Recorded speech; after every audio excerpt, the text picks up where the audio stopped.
Good afternoon, ma'am. This is our group. My name is Gio Imperador, My name is Adama Belen. My name is Katbagan Juban. and today we are doing our lab work 2.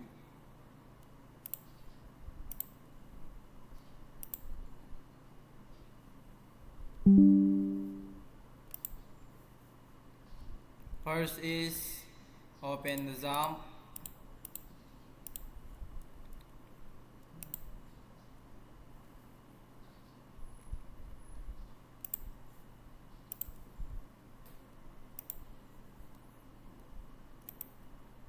Juban. And go to Git Bash and Select. select the folder using this code cd name.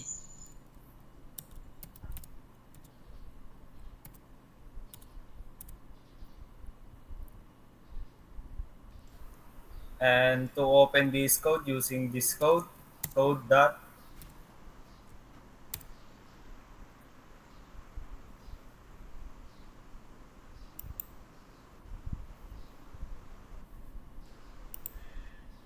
then to open Laravel server using this code, PHP artisan server.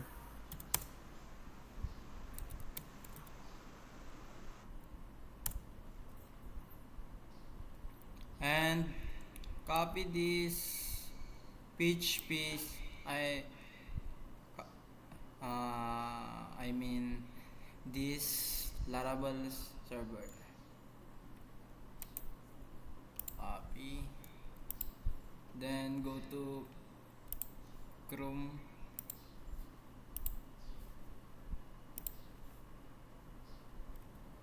Paste it.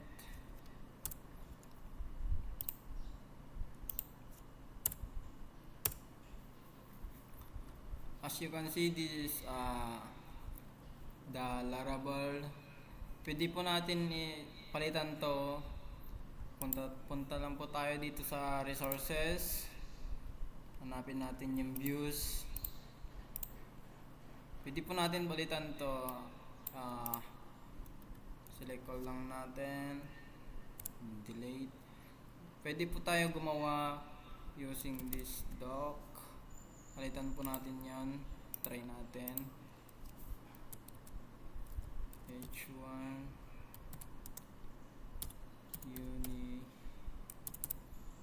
University of Eastern Pangasinan.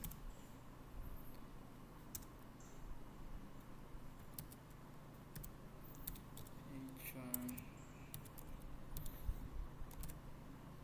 Save lang po natin. Then reload. Napalitan na po siya ng University of Eastern Pangasinan. Ang next po natin gagawin is gumawa tayo ng landing page ng University of Eastern Pangasinan. Dito din po tayo gagawa. Wait lang natin to. May nagawa na po kasi ako kanina. So, paste ko na lang dito. Ito po yung nagawa ko kanina and save lang na may papalitan lang po tayo dito yung mga gusto nating palitan is pwede nating palitan po dito. Ang po tulad nito, excellence. Pwede po nating palitan yan to up right uprightness. uh, Excellent, excellent,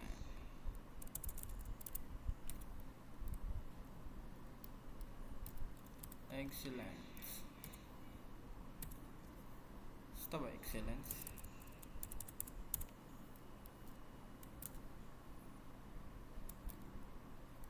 excellence, passion.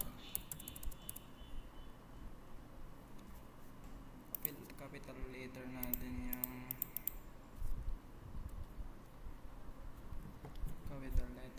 yung pan, yung E,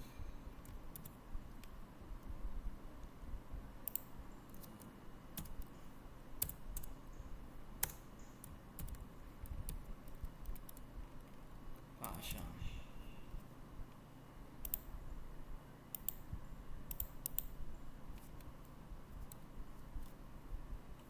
Oops.